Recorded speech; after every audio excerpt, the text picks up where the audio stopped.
So hello, everybody. I'm sitting here with JP Marceau. You probably have seen him on my channel. JP is the editor of the Symbolic World blog and also a contributor to that blog. He's written several really interesting articles. He's becoming, I would say, a kind of bright star in the world of symbolic interpretation.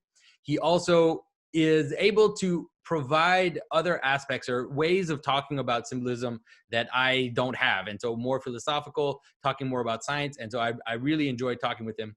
He recently wrote an article about miracles, which is something that I've been hinting at once in a while, talking about miracles, trying not to talk too much about miracles because I know it's a stumbling stone for a lot of kind of secular types or atheist types. But I knew that we had to kind of slowly get there. And so here we are with that article. I think it's very important to start talking about miracles, how they relate to notions of emergence and eminence, how they participate in reality, how they are in a way, let's say the summit of reality. And so JP wrote this article about C.S. Lewis and Vervaeke, investigating miracles with Vervaeke and C.S. Lewis. I think I'm getting the title wrong. But the pattern is right. The pattern is right, but the title is wrong. And so, yeah. All right. So I'm looking forward to this conversation.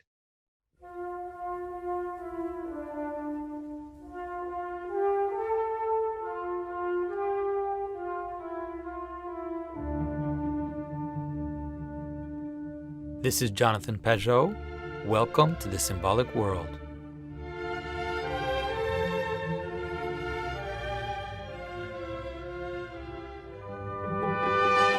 So I think to begin with, maybe JP, you can give us the basic gist of your article, what your argument is, and then we can dive into it. Yeah, so the article itself is trying to summarize the key insights of Lewis in his book Miracles, using the metaphysics of John Vervaeke, the source of metaphysics that he's been defending in these discussions in our corner of the internet. Because the main key is that the way Lewis used to talk about miracles back in his time was sort of set against the naturalism of his time, which was a fairly simplistic kind of materialism, where nature is sort of one big interlocked mechanical system. And Lewis's strategy to introduce miracles in that worldview was to take something closer to us, so take our rationality, and show that our rationality is not something that can be fit in that or interlocking old system. And his argument is something that actually John made in his series, and he also made it in the last discussion you had with him and Paul Dernickley, where, okay, well, if all that is real, ultimately is the mechanical level of reality, then this will not make our rationality real, like our intellectual concepts and so on will have to be somehow reduced to something mechanical. But this makes not the ideas themselves, not our theories themselves real. It makes only the mechanical level real. So it means that our theory, which points to materialism, doesn't fit in the system, so it's not rational, so we don't have to believe it, so it's self-defeating. And there's a blind spot. I think this is a blind spot we've all been pointing to for a while, which is that a lot of materialists take for granted the invisible part of their world. They take for granted these theories as if they don't even exist, and then they use them to talk about the material world. And we've been trying to say, no, look up, you have patterns that you use to interpret, but you can't pretend as if those patterns are physical, because they're not. And then you also can't pretend that they don't exist because you're using them to interpret reality. Yeah. It's fascinating. I rewatched your conference discussion with Jordan and also with Brett Weinstein, and I was surprised to see how strong positivism is still going. Like how strong the old school modernist positivism is still going in the sciences. It's like because in philosophy itself, this has been sort of debunked, and it died, I don't know, maybe 100 years ago. Like it's really in dire straits, and people are going towards like non-reductive kinds of physicalism that I'm gonna explain just a bit later in this discussion. But yeah, definitely the blind spot is real, and there are interesting reasons why it isn't clear yet, why, let's say, it hasn't trickled down to the whole of academia, but it's definitely making its way, I would say, because in cognitive science, like what the source of metaphysics that you see John put forward is totally aware of the problems of modernistic positivism, and he ends up with something that is much more traditional. And what is much more traditional is non-reductive kind of physicalism. We talked about it in more details last time we had a discussion. I think I'd like to introduce it with a sort of a series of examples that become more and more complex and make up their way progressively to miracles, so that we jump into the subject sooner rather than later. If you look at, let's say, what happens at the lowest level of physics, it's gonna look super weird. You're gonna, and you often see physicists and reductive physicalists say this sort of thing, and maybe blindly not recognizing the issue there, but they'll say, for instance, that from the fundamental fields of probability at the bottom of physics, you can see that particles just appear there. And if you leave it there, it's a very poor explanation of what is going on. It's super strange. Things don't just pop out of fields of potential. That's a strange thing to say. But the reason why you accept it, the reason why we accept this strange emergence, is because we also know the top-down pattern that informs this potential. We know that there are certain laws of physics that tell us that the probability that certain particles will manifest themselves out of potential there. And so this meeting of the potential at the bottom layer of physics and the emanation of the laws on the potential explains to us why the particle appears. And because we have this pattern to explain the emergence, we were okay with it. So you already have two layers of reality there, and it just keeps getting more and more complex as you go up the different layers of reality. To explain the emergence of something, you always need to know the top-down pattern that informs it. One layer that I find really cool and useful is the one that happens in our brains. If you were to look at what happens in my brain as I'm saying these words, it would look completely insane. Like it's so improbable. There are billions and billions of neurons which coordinate just the perfect ways so that I send the right signals to my muscles and my lungs and so on, my mouth, so that I just say these words. And this kind of coordination is insane. If that's all you look at, like there's too much possibility there for this to cohere correctly. Like it's insane. But once you know the emanation of the top-down pattern there, which is my fairly simple desire to say these words, then this whole coherence makes sense. You can explain the bottom-up emergence by simultaneously knowing the top-down emanation of my thought. So you have two layers of reality there. And the way that, for instance, non-reductive physicalists like John will explain it is that you cannot reduce my brain as a whole to its individual constituents. If you try to do that, you get the problem of like all of these possibilities that don't cohere. You need to explain that there are constraints that come from, let's say, my brain considered as a whole. And it gets even more interesting than that, because modern cognitive scientists will include also the environment, like the fact that it's not just my brain, but it's my brain in my body, my environment, and who knows how far this goes. Like it's this whole structure, this pattern, this abstract spirit, you could say, that informs, that shapes the potential that is emerging from my neurons. Okay, so this is going from, say, the cellular level to the level of mind of an individual person. Yeah, and so, I mean, to maybe synthesize what you're saying that when you look at something bottom up, right? When you look at something bottom up without understanding the pattern which informs it, then you can't make sense of it. The sense actually comes from the manner in which they join together and they connect with a top-down pattern, right? And so if I look at a painting and I look at all the individual specks of paint on the painting, it's just a bunch of jumbled specks of paint until I understand that it's a painting of an apple. And then when I know that it's a painting of an apple, then all of a sudden the jumbled specks of paint make sense. They find their reason to be there.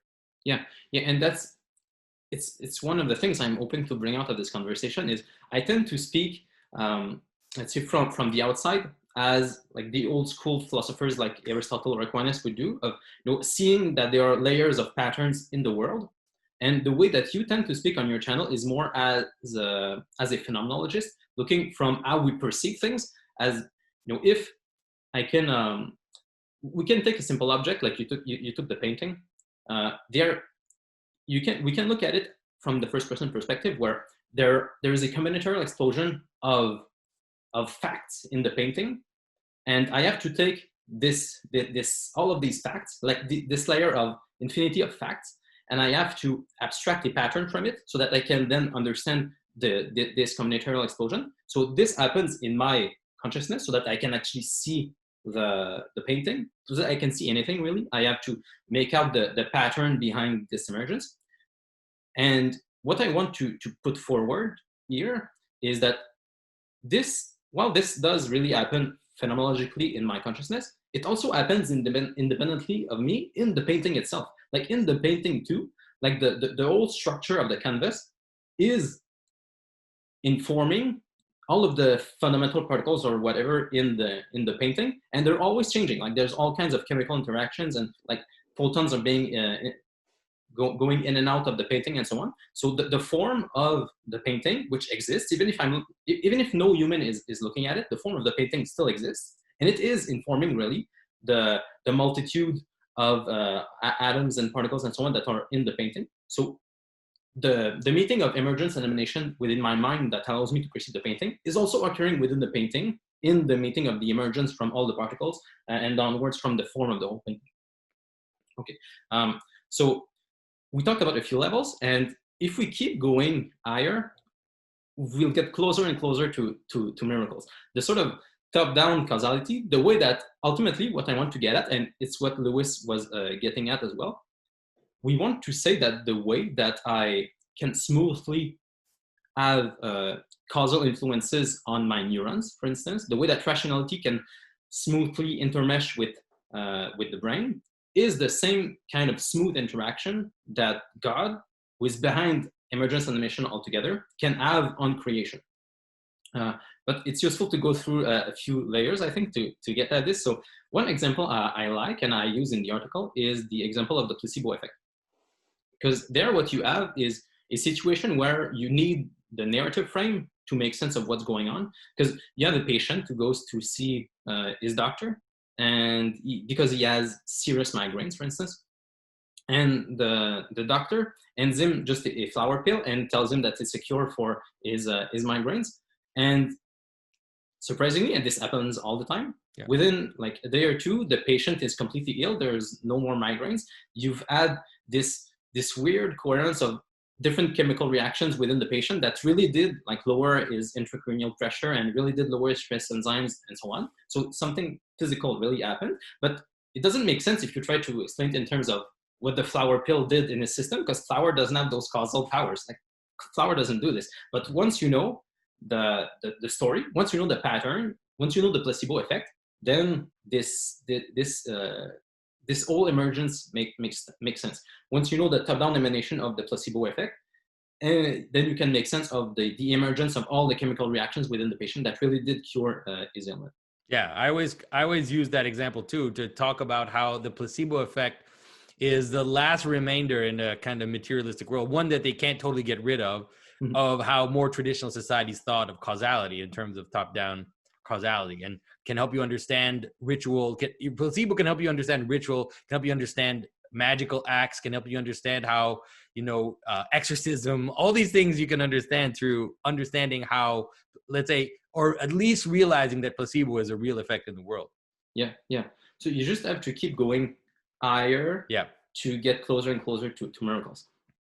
For instance, I don't talk about this in miracles, but you can, I don't talk about this in the article, but let's say what happens in a church, in a prayer group, where lots of people will pray on someone to heal something more drastic than just a migraine. Sometimes this sort of thing works, and it makes sense once you know the narrative of, there's a whole group praying, let's say, to a certain saint, and this whole story is very powerful, and it can smoothly influence the emergence of a real healing in the same way that I can smoothly influence the coherence of my neurons when I think a certain thought.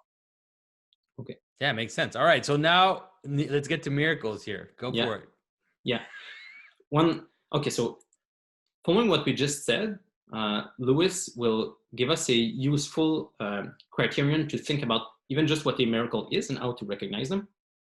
The idea is, okay, now we're looking for events that require not, let's say, the level of explanation that you find in certain physical laws or even in a story. That to explain miracles, you'll need the highest level possible. You'll need God himself, who is beyond emergence and emanation altogether. You'll need something that seems to, okay, so for one thing, you need something that looks kind of alien, that doesn't fit neatly into the normal way that emergence and emanation meet, but at the same time, it's going to have to make sense. It's going to have to be coherent in that once you know the pattern, it really does have to make sense of everything below it. In the same way that once I know the pattern of, let's say, the laws of fundamental physics, I really need to be explaining things for it to be a legitimate explanation. It really needs to explain what we observe in fundamental physics. Or once I know the level of cognitive science thinking, once let's say I can detect your intention and not just your neurons, I really need to be able to explain like how you behave. I really need to be able to explain like how your person and your cells will interact with. I really need to be able to explain things. Same thing will go on for God and miracles, and that makes things obviously more complex because now the claim is huge. We're claiming that once we take that frame to explain a miracle, it should make like, all of reality more intelligible. It should make all of emergence and emanation more intelligible once we know that a certain event was a real miracle. It was caused by God. Yeah, and I think that that's really the point we need to drive towards, which is that when we talk about emanation, when we talk about the notion of these different talk about emergence, these different levels emerging, the question is, what are they emerging towards? And inevitably, they're emerging toward the different levels of unity at the levels of which they're jumping out of. And so, you know, you have multiplicity, it jumps into a one, and then these ones join together, they jump into another one. But a way to understand that in a more kind of phenomenological way is to understand that they're emerging towards identity, they're emerging towards name, they're emerging towards pattern. And they can also be emerging towards narrative, or at least how they fit inside stories and how they fit inside facts, you know, coming together in terms of narrative. And that's also why you can understand how miracles ultimately end up, like you said, if you look at the miracles, they're not just random things that happen without explanation, which is somehow how people want to characterize them, but they're rather moments where meaning shines like no other. And so Christ walking on water is not just a weird thing that happened that you can't explain. It's an event which happens and which manifests the manner in which, like you said, in which heaven and earth, you know, come together. It manifests the manner in which pattern can be above the chaos of manifestation, and how it ends up ordering it when Christ, you know, tells, for example, the storm to stop. It's like how logos, how meaning will stabilize phenomena. And so all the miracles of Christ and all the miracles in Scripture are not just like freak things that happen, but are rather super events that help us make sense of this whole process of emergence and emanation. Yeah, and Lewis has a genius way of putting it, I think, because it's, okay, I had been trying to write something about miracles for a while, but I could never sort of pinpoint down to something that was, let's say, manageable, because like it explains too much and it's hard to pin it down to something that you can digest into just one article. And Lewis's strategy is very good at this point. What he does is he focuses on a few key aspects of nature, which is in our modern language, the meeting of emergence and emanation. We can recognize the miracles of Christ because they will be manifest, they will shed light on all of those key aspects of nature. So the key aspects that Lewis thinks about is, first, there is something we already mentioned, the fact that nature can Actually, this gets a bit tricky, and I only talk about it obliquely. But the way Lewis was talking about nature is a bit different from the way that we talk about it today, because the naturalist now agrees that there are different layers of nature, whereas the previous naturalist only saw it as sort of one big mechanical layer. Yeah. But Lewis says that, okay, we see in the world that there's an intermeshing of something that doesn't fit into that system, into that one layer mechanical worldview, with namely the mind. The mind doesn't fit into that one layer of mechanical causality of the world. So there has to be an intermeshing of mechanical reality with something higher. And we can see this in the incarnation as well. There will be actually the whole of creation will be intermeshed with God, who is outside of creation altogether. And okay, so this is one aspect. And then you will talk about three things. You'll talk about selectiveness, the fact that, and it's funny the way Lewis says it. It says that if you look at the way that nature selects and also that God selects, it can somewhat hurt our democratic sensibilities, because in all of the world, for all we know, there only seems to be like one planet that has life on it, and in that life, there's lots and lots of species and organisms that just dead end, that don't reproduce. It's very undemocratic, and the same thing goes on in the incarnation, because out of, let's say, all the planets, of course, God selects the Earth to incarnate. It wouldn't make sense to go on the moon, for instance. And then he selects just one people, namely Israel. And then he'll select just one girl, namely Mary, to fashion a body for himself. And then it'll be sort of all on the shoulders of Christ until he founds a church and so on. But this selection, well, it can seem sort of evil from the outside, because I mean, nature is fallen in certain respects. There really are bad aspects to selectiveness the way that it exists right now. But in using this, the incarnation shows us that selectiveness doesn't have to be evil. Like at its roots, it can be good, provided that, for instance, Israel is selected, but it's selected to save the whole planet. It's selected to save ultimately all of reality, and it will do so through very difficult trials. Like in many ways, it's much harder to be an Israelite than to be someone from some other tribe. And then similarly for Mary or Christ, who were selected, but they were selected to save the entire world. So yeah, and I think that's the mystery, let's say, the difference between Christianity, because every type of empire, every type of government will have that process where you have a chief, you have people above and people below. And so the selectiveness is inevitable. Those who think that it can be, communists who think that you can avoid it end up creating, an insane parody of that very selective process. Yeah. And so it's inevitable. And the mystery that Christianity offers is that the true selectiveness happens through how the thing that is selected then sacrifices itself for that which it is selected out of, which is the huge difference between Christianity and other aspects. But anyways, continue with the miracle part. Yeah, but that's true. That's where I was heading, because the Lewis then focuses on vicariousness, the idea that when the selected devote themselves to the unselected, you see something that's good and that actually redeems several aspects of nature again.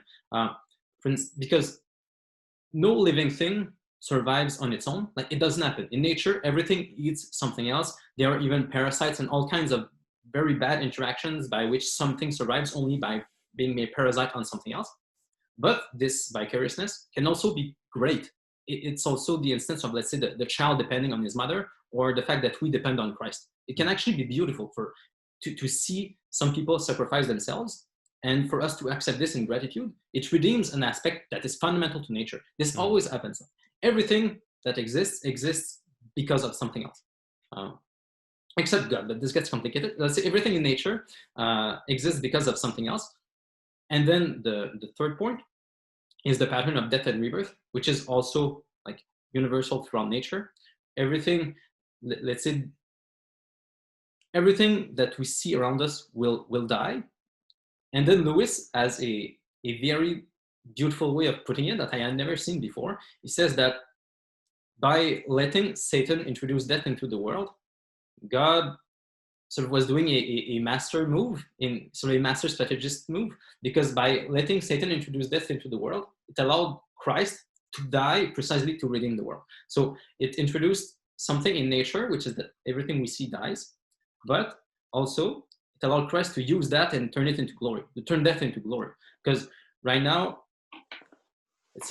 and we can see it even within nature, that there are aspects of this pattern that it's not just all tragic all the time. The fact that certain trees die, for instance, is also what allows the entire forest to remain alive. Like this pattern can be beautiful. And of course, its highest expression is in Christ himself, in the way he sacrifices himself for the entire world and is reborn. So these are the few patterns that Lewis selects. And I think it makes convincing that in the incarnation, so the process where God selects to incarnate himself, to then re-emerge in the church that will remake the entire world, this is so coherent with the way that we see nature work at its most fundamental level that it makes miracles very plausible. And this is at the highest level of the incarnation. So this is the biggest pattern. And the individual miracles of Christ will make sense within that overarching pattern. So he notices that you can break up the miracles of Christ into two categories. There's miracles of the old creation and miracles of the new creation. So miracles of the old creation are the miracles that focus sort of in one precise moment, patterns that already occur on the grand scale, patterns that God already does at the grand scale. So for instance, the virgin birth is an example of a cosmic pattern just focused at one particular point, where in the virgin birth, God creates non-violently a body for himself, sort of out of nothing. There's a spermatozoa missing, and yet he creates a body for himself in there. And this seems crazy for us once we see it this way at our human level.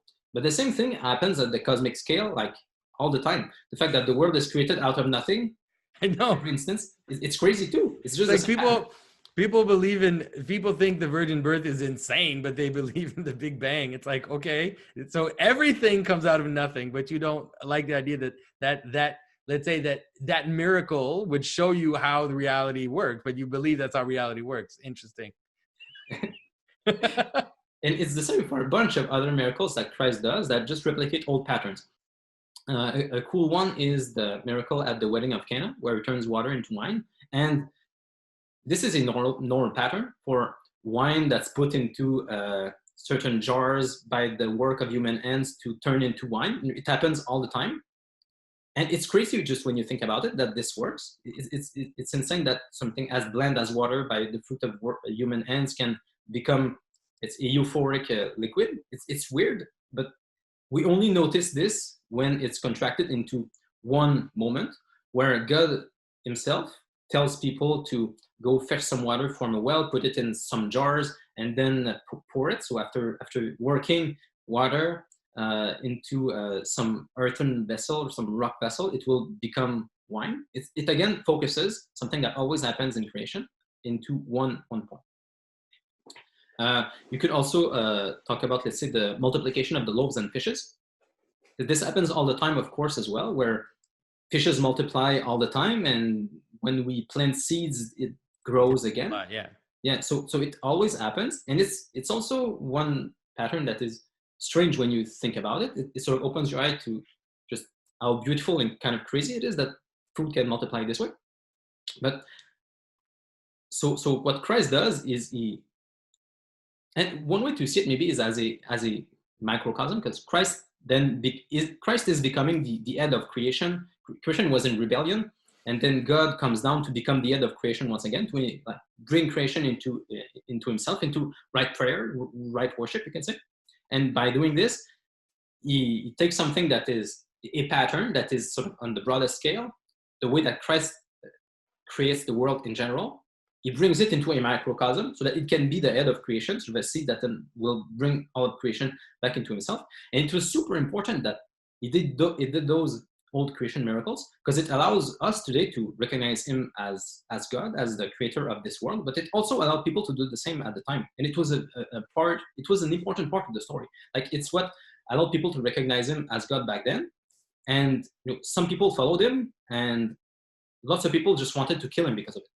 And that was an important part of the story. It was important that the miracles that he did were uncontrovertible. Like, people couldn't just dismiss him. If he hadn't done miracles, like, not that many people would have wanted to kill him. But he was really despised because people couldn't dismiss him. They didn't like what he was saying, but they couldn't like dismiss his powers. They couldn't dismiss the fact that he was clearly doing something miraculous, and that was a way that Lewis puts it that is really beautiful, I think, is it's not as if God was coming and just sort of wrecking random miracles like you see in some pagan myths. Sometimes there's weird stuff that happens, miracles don't seem to make sense. But what you see rather in Christ's miracles, it's more like a king coming into his own kingdom, a king doing some things that will sort of seamlessly fit into creation in the same way that my mind seamlessly informs my brain, for instance. Mm-hmm. Okay. Yeah, that makes sense. Yeah, makes sense. One of the things that I like is to really use that very pattern of, let's say, emergence and emanation to look at the miracles of Christ. Because like I said, I think that every single miracle of Christ bring together or show us the secret of this process. They show us how, in Old Testament terms, how heaven and earth meet together. And so the idea that Christ heals the sick is exactly that. The notion of a sick person is someone whose parts don't fit together. That's what a sick person is. They have different aspects of themselves and they're not properly fit. They're not properly working together. And so the word, the seed, the light comes from above and brings it together, remanifests, like re-imprints the normal pattern on that broken vessel. And so that's one of the types of miracles Christ does. Like I said, walking on water, healing, stopping the storm. All of these are the same. They're all the same thing. They're all, something from above coming down and calming, bringing order, making sense of that which is below. Yeah. And I think that every single miracle that Christ does, the same with something as crazy as this notion of the healing of the woman that bleeds, right? And so here's a woman who's leaking stuff. Like, it does not clear exactly what's going on, but she's leaking. And so it's like she's not contained. And so Christ comes, and just by touching Christ, then she becomes contained. Like, her identity and her body kind of come together, and she stops to lose herself on the world. She starts to spread herself out on the ground, you could say. And so every single miracle that Christ does is just manifesting in a super manner, in a super condensed manner, the very process of how reality shows itself to us. Yeah. And one thing that Lewis brings out, and we touched on a few of those, for instance, in the walking on water and other miracles, like there will be the transfiguration and also the raising of the dead and the resurrection of Christ himself. Lewis calls those new creation miracles, in that they're not just the old patterns of creation, not just the old ways in which heaven and earth meet, like multiplying loaves and fishes and turning water into wine and so on. Those are old patterns. Those are the old ways in which heaven and earth meet. But in the incarnation, Christ doesn't just sort of come down to show us the patterns of the old creation. The purpose is also to bring all of creation back into himself. And in doing that, this will include sort of setting all of the powers and principalities right. This will involve, you can say, rewriting the regularities, rewriting the patterns that hold in nature. In modern language, you can say rewriting the laws of nature. And you can see that Christ was smoothly moving from the old creation miracles to the new creation miracles in his ministry. So it's towards the end that he raises Lazarus from the dead, that he is transfigured, and also that he is ultimately himself resurrected. Those are all cases where it's not only that in the old creation, heaven and earth meet, that patterns and matter can meet to form loaves, fishes, and so on. In the new creation miracles, which points to the new creation, where heaven and earth will meet even more directly, like the relationship will be more intense. Mind will be able to inform matter more. So that's an instance of walking on water, where it's not just that our minds can inform our bodies, like our minds will be able to inform even like water, even other aspects of creation that are chaotic and unruly at the moment. The transfiguration is another instance where Christ's body was shining, and like close to Moses and Elijah. This idea that you can sort of be in tune with older patterns and bring them back into a new and richer and transformed body. And then same thing with Christ's body after the resurrection. It's not just that his head was able to govern his body and that he didn't die, like Lazarus or the other one or two people he raised from the dead, I'm not sure. So it's not just that, you know, it reverses the normal course of nature, the let's say the second law of thermodynamics by recreating order that was lost. His body was also able to do a bunch of stuff that he couldn't do before. He can sort of go through walls, he can kind of appear and disappear, all kinds of weird things happen that show that the purpose of the incarnation was to ultimately change the laws of nature. So to set creation aright after you can see that the patterns of nature had fallen and that the patterns that I laid out before were wrong, Christ lays them out right again. So in showing us that in using the patterns of selectiveness, vicariousness, death and rebirth, Christ shows us that at their deepest nature, they were meant for good, and he actually sets them for good in the incarnation. Like he really does use selectiveness, vicariousness, and death and rebirth to set those patterns, set nature right again. And it's been unfolding for 2,000 years, obviously, and it's not perfect, but it's already better than it was 2,000 years ago. Well, that's at least what we think, but yeah. And so I think that we've probably gone for quite a while, but I think that at least what I kind of take out of this is really understanding miracles. It's almost like reversing the way that our kind of new atheist type of person sees miracles, which is that instead of seeing miracles as the freak thing you use to disprove religion, it's almost as if it's the contrary. The miracle becomes the very key to showing you how reality works. Yeah. It actually becomes shining moments that are so bright, and there's something about that where the pattern appears so strongly in the miracle that it becomes difficult for us to see the secondary causes. It's like, I can't, if you ask me like, okay, how is it that Jesus walked on water? It's like, I don't know. First of all, I wasn't there. I can't tell you, but what I can tell you is when I see that story and I hear the story of Christ walking on water, I recognize that it's showing me how reality works. It's manifesting to me some very deep secrets of how the world exists, and also how we are called to exist in Christ. That is, we are also called to, through our own, like our attachment to God and our logos, to inform and to stabilize the reality around us, whether it's our relationships, our families, and also the physical world in terms of building things and creating cities and creating civilization. And so then at that point, the secondary causes, it's like you don't care what they are. And I know a lot of people will get angry that I say that, but I don't know what the secondary causes are. And it doesn't really bother me.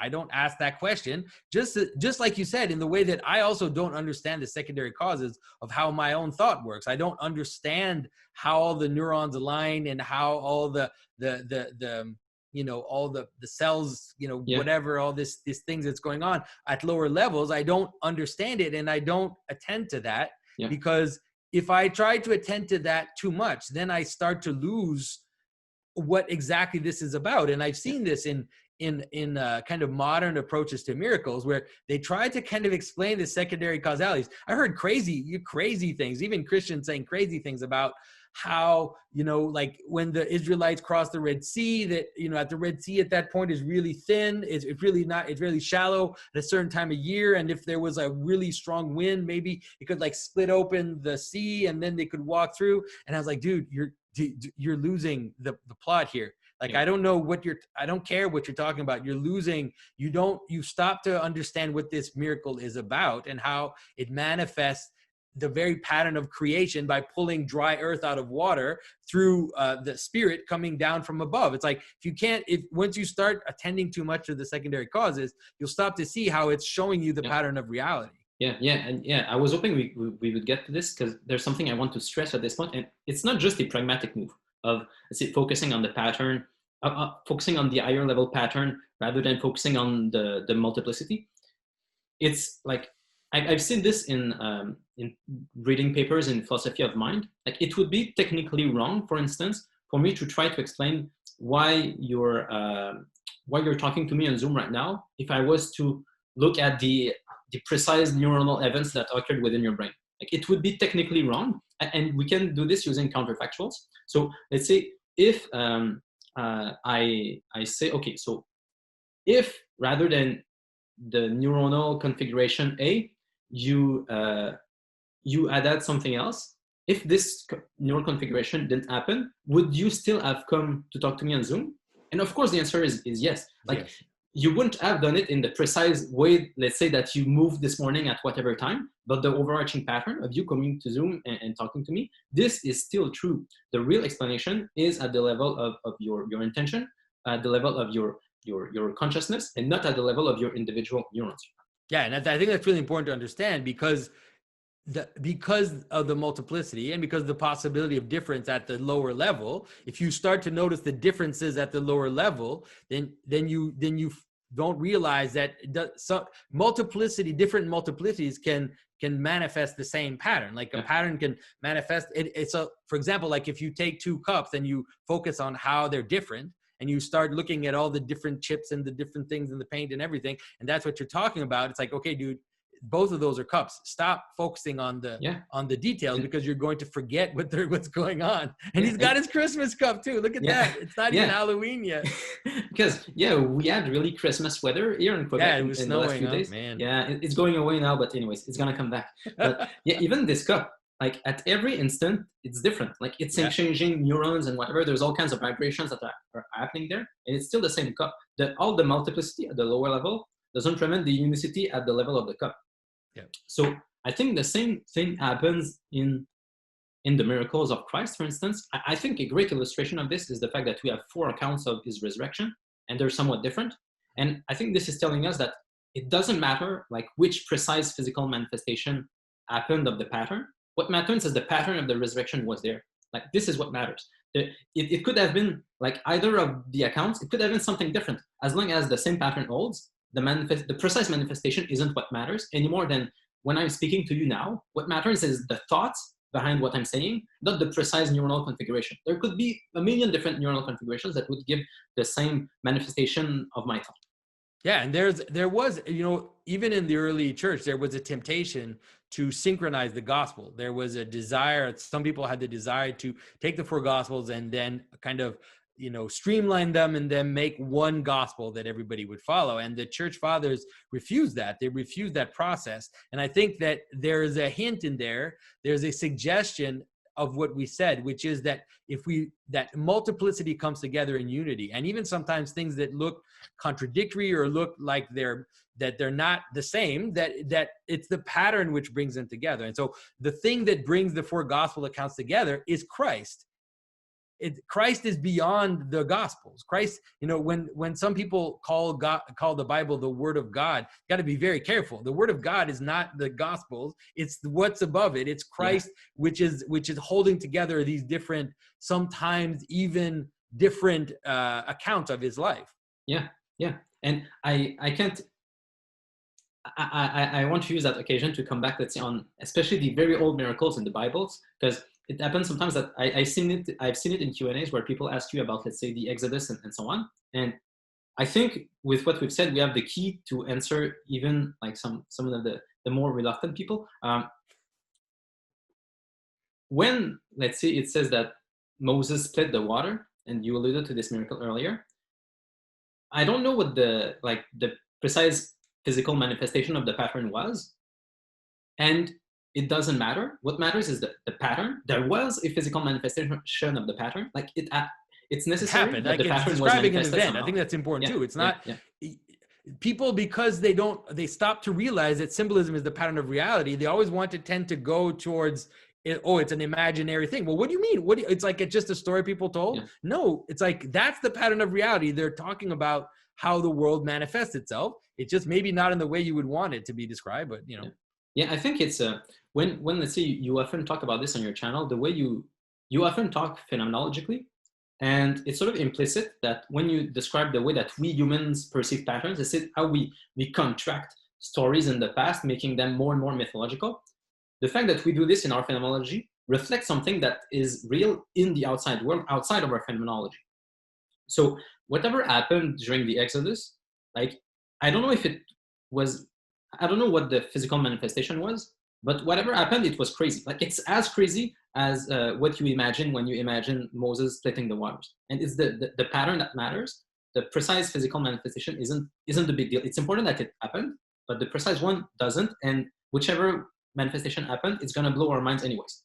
Yeah, and it was important enough to, in the eyes of the Israelites, to seal for them what was happening and to understand that they were going through a recreation, that they were moving out of the flood, that they were finding new land again, that all of the patterns that they had learned as children in terms of the story of the flood of Noah, what was happening to them. And it was happening in a dramatic manner that was about to launch into, I mean, they didn't know at the time, but was going to launch into basically the most influential story in all of humanity. Like, these stories that have basically molded all of civilization, all of Western civilization, and is also not just Western civilization, but is also molding other civilizations through the kind of the spread of Western ideas.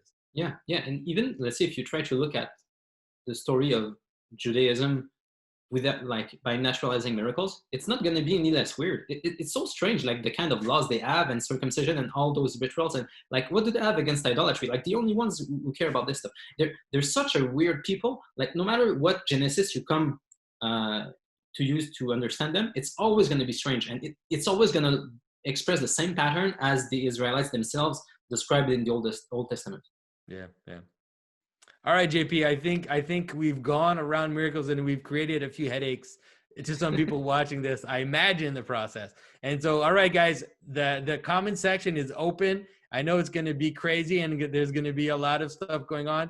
So go nuts, and we'll have fun reading the comments and maybe engaging on some further time on this as well. And I want to tell everybody to go to thesymbolicworld.com, check out the blog. The articles that are being put out are all very good.